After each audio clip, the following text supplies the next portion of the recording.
Hello and welcome to a friendly chat. Today, I want to talk about a guilty pleasure movie. Now, we've all got guilty pleasure movies. Sometimes we might be a bit embarrassed by them. Sometimes we may just not care. But I would like to talk about The Taking of Beverly Hills.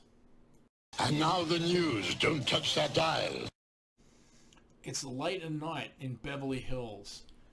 A chemical truck has overturned, spilling its toxic cargo everywhere, and the entire population of the city needs to be evacuated before they all succumb to this horrible, horrible chemical.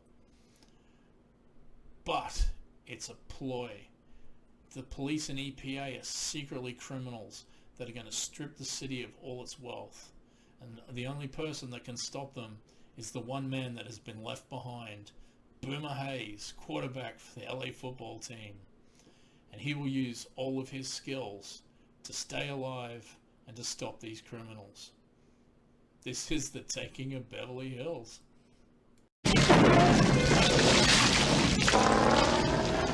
Sarge, there's been an accident. The truck's gone over. There's shit leaking out all over the place. Code Florida, we got it.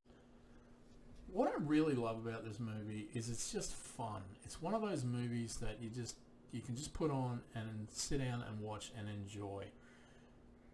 Another sort of category I refer to movies like this as a beer and pizza film, where it's like you can just, it's a Saturday night, you got friends around, you got some junk food, you got some drinks, and you're like, what do you want to watch? It's like, I don't know, what do you got? And it's sort of like, well, how about we watch this? And it's like, cool, yeah, let's watch that. And it's just, one of those movies. It's just fun, you sort of, you can get involved in the plot as much as you want to. Or you can just sit back and just have a laugh and go, yeah, that was cool, that was really cool. But you don't have to get ridiculously involved because it's not overly complicated. It's just, it's not one that you need to be concentrating like a hawk watching it. I'm looking for the twist. There's no twist. It's just, bad guys trying to steal stuff, good guys trying to stay alive. Hilarity ensues.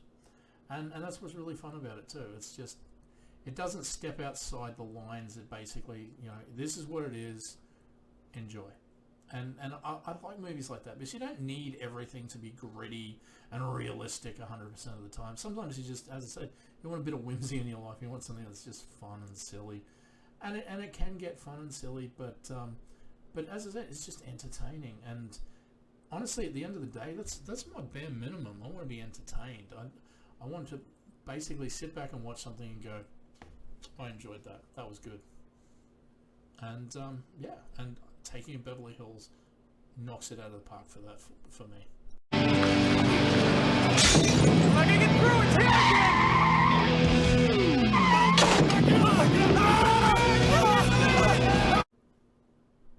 As I don't want to ruin this movie for people who haven't seen it, I'm not going to go any more detail into the plot. That's the basic plot is that there's a high setup, and there's one person left behind. But what I will go into is the cast, because the cast is really, really cool. So we've got Ken Weil, who's playing Boomer Hayes, who's our quarterback, and he is ridiculously good in this. Like, he's entertaining, but he's also very charming and very, very likable, which is great for protagonist, because it's like you don't want to go, God, I hate that guy.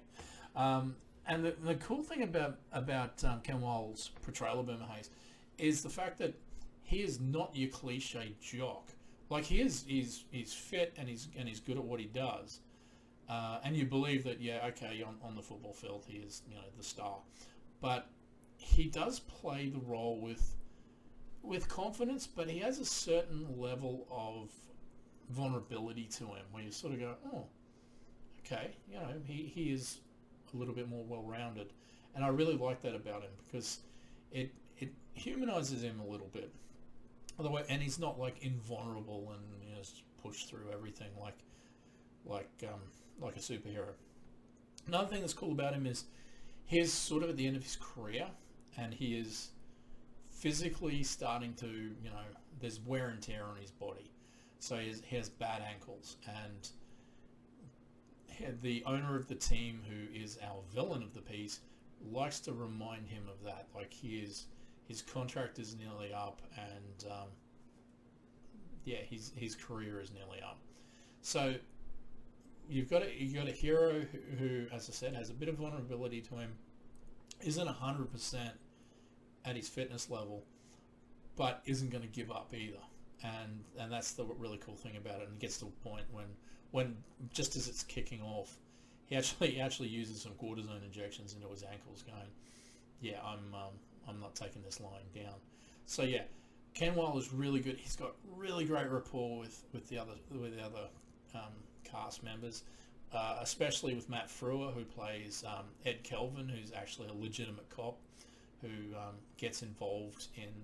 He was actually involved in the conspiracy, but after they kill a person, he's like, no, I'm not. That was never part of the deal. So he actually decides to team up with Boomer and try to keep him alive. And the other cast member that he's really got great rapport with is Harley Jane Kozak, who plays Laura Sage, who is sort of a romantic interest early on, but she's also a really cool character because she is the focal point of the villain too. He's got eyes for her, and she is not interested at all because they had sort of a very, very, very minor sort of relationship, like probably a few dates, and she just went no, sort of because the villain of this piece is a bit of a scumbag. He really is, because he's arrogant and basically believes everything should come to him, which is kind of funny because that's what she accuses Boomer of being, that sort of person. And it's and yeah, as I said, she comes across as a little bit prickly early on when Boomer's sort of trying, going, hey, I'd like to go out with you.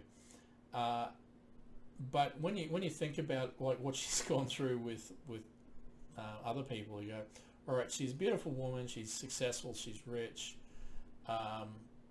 You kind of understand why she's got her shields up and like going, yeah, I don't.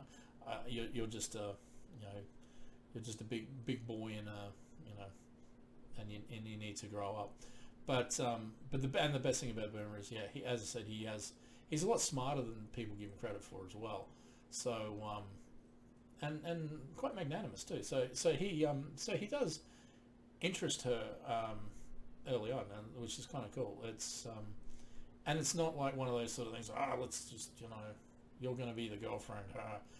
The other cool thing about her too is that she's on the outside of the city, and she spots stuff when they're evacuating the city, and she sort of thinks that's a bit weird. So when the villain of the piece sort of mentions some stuff, she's sort of like, that doesn't sound right, and she starts getting involved and finding out from the outside what's going on. So there's more information going on, and the plot keeps continuing, which is really cool. So great characters with Ken Wilde, Matt Frewer, and Harley Jane Kozak. Our villains of the piece, we've got Robert Darby, who is the owner of the LA football team, and his character's name is Bat Masterson. Now, Robert Darby plays villains all the time, and he's really good at it. Now, his character is way different to any of the other villains he's played because, as I said, he comes across as more of a scumbag, like a real, like entitled sort of dick that you think, he thinks that he deserves this woman and he deserves this, and the stuff that he's stealing from Beverly Hills, he deserves it because reasons. But Robert Darby's really good at these characters because you just want to see him get beaten. I mean, not just like lose, but you want to see him get beaten. But regardless of that, I always like Robert Darby in movies because regardless of whether he's playing good guy or bad guy, he always brings his A game, which is always good, and he's a great character actor. So yeah, he's not like his villain in, say, License to Kill or something like that, where he's like, okay. Like, he is very competent, but at the same time, you're sort of like, I don't understand how any of this is working because so many moving parts, and some of the other villain characters are really stupid in the way they act. And we'll get onto them too. But yeah, Robert Darby's fantastic as Bat Masterson. He comes across as I said, a little bit of a scumbag, sleazebag sort of thing, because it said he believes that he deserves Laura as his wife, and it's like, wow, that's a bit backward. But his man on the ground in the city, in actually Beverly Hills, is played by Lee Ving, who is former musician and hardcore punk sort of musician, but also been in a bunch of movies, including like Streets of Fire, which is a really good film. I really recommend that. It's like a rock and roll sort of opera, and he was also in just heaps of movies, but Clue. He was Clue. He was Mr. Body in Clue. Really interesting look about him, but yeah, he's sort of a he's a bit of a sniveling sort of character, but he's also very, very competent, and he's the one that basically is responsible for Matt Frewer's character to switch sides, because he murders the mayor of Beverly Hills, and it's one of those unfortunate scenes because the mayor comes in to he demands to be let in through the blockade, and Varney, Lee Ving's character, is in police uniform, and the mayor goes, "What are you doing in uniform? You're not a cop anymore." And so he just shoots him and kills him, and that's what causes Kelvin to switch sides. He's like, "No, this was not part of the deal." So yeah, Lee Ving's great. He's really good, and his sort of offsider is Benitez, who's played by Bramscombe. God, if I'm pronouncing that terribly, Bramscombe Richmond. Now, I guarantee people will remember this. He is one of those that guy actors, and he was in like TV shows like Renegade. He was in Star Trek 3. He was under a lot of Klingon makeup, but he's one of those actors that you'll remember. He's a good character actor, and he has an impressive mullet in this movie, and so does Ken Wilde. So it could have been the mullets of Beverly Hills, but yeah. So and his character is as I say, he's a bit silly because he's causing explosions all around town, and they're sort of going, "Stop blowing stuff up," because if there's too many explosions, people will go, "What the hell? Why are there explosions in Beverly Hills? Send in the National Guard."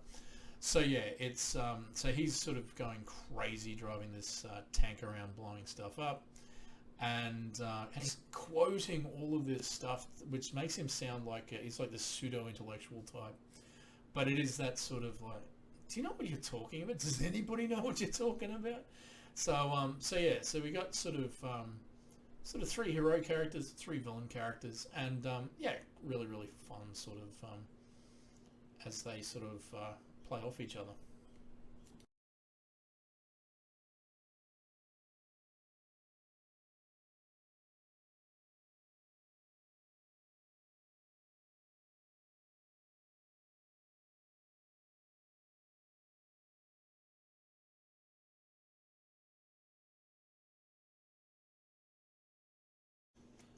Another thing I love about this movie is its soundtrack is really, really just incredible, because it is of the time. So it is. This is a 1991 movie. The music in this is very, very relevant to the late 80s, early 90s, of course. You've got Epic by Faith No More, which is beautifully used. You've got EMF's Unbelievable, which is used quite a bit. You've got Black Cat by Janet Jackson. You've got What Comes Naturally by Sheena Easton. Like, there's just all these songs where you just go, ah. And they're used really, really well through the movie. And for the most part, like, a lot of the songs are used to just get your blood pumping, the adrenaline going, because they're just fast and heavy songs, and action is happening on the screen, and the music's going, and you just go, oh, we got to get this stuff done, yeah. And yeah, really, really great soundtracks. Really good listening to. It's one of those ones that if you had it on CD and just played it, it'd be great just to listen to from beginning to end. So yeah, good choice of music in this film, which I think is always important in a movie, is have a good soundtrack. So yeah, one of the other fun things I like about this movie is when they establish characters, and this is mainly for Boomer Hayes' character. They establish certain things about his skill set, and it is one of the fun things about this film, which is like play to your strengths. And I know it is he's playing a sportsman, and it is a very much a sporting sort of term, but it really works for the film because they establish really early on that he doesn't like guns and he's not good with guns. So anytime, there's very few times that he has a firearm and he's terrible at it, and Matt Frewer's character basically says stop that because he doesn't want to get shot. But what Boomer is really good at is throwing stuff because he's a quarterback and he's used to throwing a football like really long distances to score touchdowns and stuff like that. So they capitalize on that with him, and it's really good. It's one of those things where you just think how is this going to work? But they actually make it work. So there's certain things he does through it. Like he'll throw Molotov cocktail out of a moving car at a really good distance, and sort of set stuff on fire, which sort of annoys the fake cops. He throws rocks at people. He throws a bomb at one point, which is really good. But the piece de resistance is there's one scene where he and Matt Frewer are they're hiding in a Japanese restaurant. And on the wall is a display of shurikens, and he smashes the glass, takes the throwing stars out, puts them in a handbag from another shop, and basically there's this too epic by Faith No More, and I can't use this scene. I really wanted to, but anytime I use a sequence that has music in it, I get pinged for copyright strikes, and I'm like, yeah. And I love Faith No More, and I love Mike Patton, and I don't want Mike Patton angry at me, so it's a beautiful scene. He's like, give me one of the throwing stars. Cop car comes driving around the corner, and he just throws the shuriken, hits the car door, and he goes, oh damn it, throws another one, hits the driver, and the car just goes flying in the air and crashes and blows up. And yeah, just Mike Patton singing in the background, and Faith No More just jamming. It's just brilliant. And it is one of those things where you just go, I never would have thought I've seen a movie where the hero that's not playing a ninja is using throwing stars to defeat criminals because his skill set is to throw things. But here we have it. The Taking of Beverly Hills. Basically stepping outside the norm and giving you something that you didn't know you really wanted and you need it. And I thoroughly recommend it. As I said, what I love about this movie is that it is fun. You have a good time watching it, and it's as I said, it's not really mean-spirited too much, but yeah, all the characters work really well, and they all have strengths and weaknesses, and it's kind of neat that way. I prefer a movie where, yeah, like your character just doesn't go through completely unscathed, but yeah, it's really just silly and fun sometimes. And as I said, not everything needs to be realistic. It doesn't have to be. But I think it has to be entertaining. I think at the bare minimum, everything, whether it's a movie, a TV, a book, a comic book, a song, has to be entertaining. Otherwise, what is the point, really? And as I said, Taking of Beverly Hills, out of the park, to use a baseball term rather than a football term. But yeah, so I thoroughly recommend this movie. As I said, I wasn't going to ruin the plot by giving you every detail of what happens in it, because that would suck. But yeah, how about in the comments though? Have you seen The Taking of Beverly Hills? Are you screaming at me going, why are you talking about this? But yeah, in the comments below, let me know. Have you seen this movie? Or if you haven't, what are some guilty pleasure movies that you like, that you go, I don't care, I like this film. You may dislike it, that's your decision, but I like it, and that's enough for me. What movies do you have in that? Because I'm probably going to do a bunch more of these, because I got to admit, as I said, I love movies that are entertaining, and at the end of the day, it doesn't have to be everyone's favorite movie. It doesn't have to be anybody's favorite movie, but it's one of those ones where it's like, yeah, I just like this film. And sometimes, you know, I like to recommend a movie going, hey, you should check this out. Just if it's a Saturday, you know, evening or even a Sunday afternoon, and you're just like, I just want to watch something, you know, check it out. Pop in the DVD player. I actually think this is still up on YouTube. A few years ago, I actually found the entire movie on YouTube. So that could be still valid.